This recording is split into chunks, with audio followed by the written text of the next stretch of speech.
Kalian harus tahu, geng. Berikut ini rangkuman berita pilihan Timnas Indonesia terbaru, terbaik, terpopuler hari ini. Berita kurang menggembirakan, calon pemain naturalisasi Timnas Indonesia, Jay Izzes diduga menderita penyakit serius. Tahukah kalian, teman-teman, Bung Toel mengkritik PSSI terkait naturalisasi Nathan Chu Aon. Selama sebulan di Jerman, Timnas Indonesia U17 masih menghadapi masalah yang sama, kesalahan umpan dan kendali permainan. Vietnam dan Malaysia kian malu karena meremehkan Indonesia.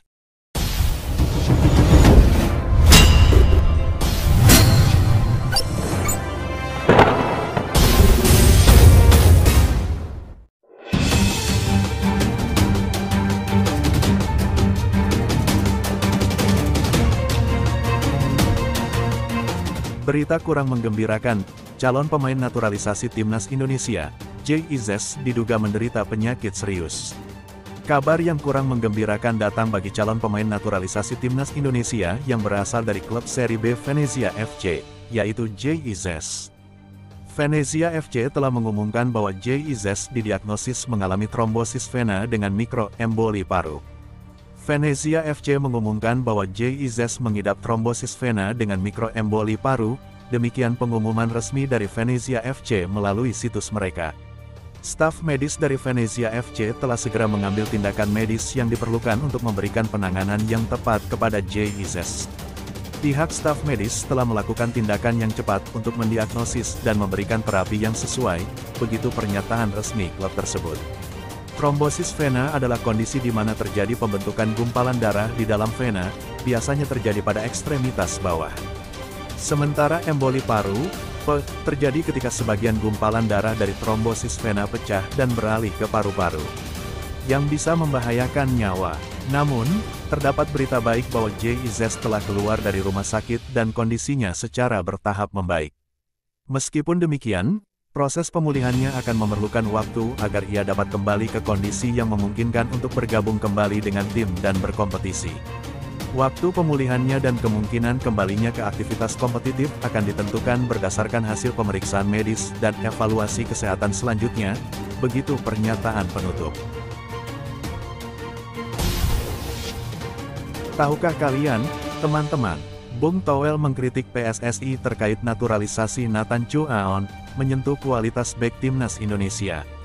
Seorang pengamat sepak bola yang dikenal dengan nama Tommy Welly, atau Bung Toel telah mengeluarkan kritik terhadap PSSI karena mereka berencana untuk menaturalisasi Nathan Chu Aon. Bung Toel mengkritik langkah ini dengan alasan bahwa Nathan Chu Aon, yang bermain untuk Swansea, merupakan pemain belakang atau bek. Menurutnya, Timnas Indonesia telah memiliki beberapa pemain belakang yang berkualitas, sehingga ia mempertanyakan kebutuhan menambah pemain dengan posisi yang sama. Ia belum pernah saya lihat bermain di Swansea, jadi saya tidak tahu tentang kualitasnya, ujar Bung Toel seperti yang dikutip dari akun YouTube Nalar TV Indonesia. Selain itu, Bung Toel juga bertanya-tanya apakah penambahan pemain belakang akan mengakibatkan penumpukan pemain di posisi tersebut, mengingat tim sudah memiliki Rizky Ridho, Elkan Bagnot, Fahrudin Arianto, Wahyu Prasetyo, dan Jordi Amat di posisi bek tengah. Selain Nathan Chu Aon, PSSI juga berencana untuk menaturalisasi Jay Izzes, yang bermain untuk Venezia di Serie B Italia. Bung Toel meragukan kebijakan ini dan mengemukakan pertanyaan apakah seharusnya fokus lebih diberikan pada memperkuat sektor depan daripada belakang. Menurut pandangan Bung Toel, sektor belakang sudah memiliki banyak pemain berkualitas, dan yang perlu diperhatikan lebih lanjut adalah posisi gelandang serang dan penyerang yang saat ini dianggap masih kekurangan pemain. Selama sebulan di Jerman, Timnas Indonesia U17 masih menghadapi masalah yang sama, kesalahan umpan dan kendali permainan. Meskipun menjalani training camp jangka panjang di Jerman, skuad Garuda Asia masih sering salah dalam melakukan umpan dan mengendalikan permainan. Pernyataan ini datang dari salah satu pemain Timnas Indonesia, Tonci Souter, setelah tim yang dibimbing oleh Bima Sakti bermain imbang 1-1 melawan SV Meppen dalam laga uji coba di lapangan SV Hansen, Meppen pada Selasa, tanggal 17 Oktober tahun 2023. Tonci Souter menekankan bahwa para pemain telah bekerja keras, tetapi masih ada banyak hal yang perlu dievaluasi, terutama dalam hal teknik dasar. Hal ini menjadi sangat penting mengingat Piala Dunia U17 2023 hanya tinggal kurang dari sebulan lagi. Kami telah berusaha keras dalam pertandingan tadi. Namun menurut saya, masih banyak hal yang perlu dievaluasi, ujar Tonci Souter seperti yang dilaporkan oleh laman PSSI pada Jumat, tanggal 20 Oktober tahun 2023. Kami masih sering melakukan kesalahan dasar, seperti masalah passing dan kendali bola yang harus diperbaiki ke depannya, tambahnya. Setelah menghadapi SV Meppen, Timnas Indonesia U17 akan melawan FC Cologne sebelum kembali ke tanah air. Piala Dunia U17 2023 akan diselenggarakan di Indonesia pada tanggal 10 November hingga tanggal 2 Desember mendatang. Tim Merah Putih akan berada dalam grup A bersama Ekuador, Panama, dan Maroko. Vietnam dan Malaysia kian malu karena meremehkan Indonesia. Baru-baru ini, FIFA Matchday telah berlangsung, dan Timnas Indonesia dengan senang hati menilai pencapaian mereka selama jeda internasional tersebut. Namun, Malaysia dan Vietnam menghadapi situasi yang berbeda. Kedua negara ini bisa dikatakan tidak beruntung selama FIFA Matchday bulan ini. Hasil yang mereka raih tidak sesuai dengan harapan. Malaysia meraih 1 kemenangan dan 1 kekalahan, sementara Vietnam harus menerima 3 kekalahan beruntun. Apabila kita membandingkan prestasi Indonesia dengan Malaysia dan Vietnam, perbedaan yang signifikan terlihat jelas.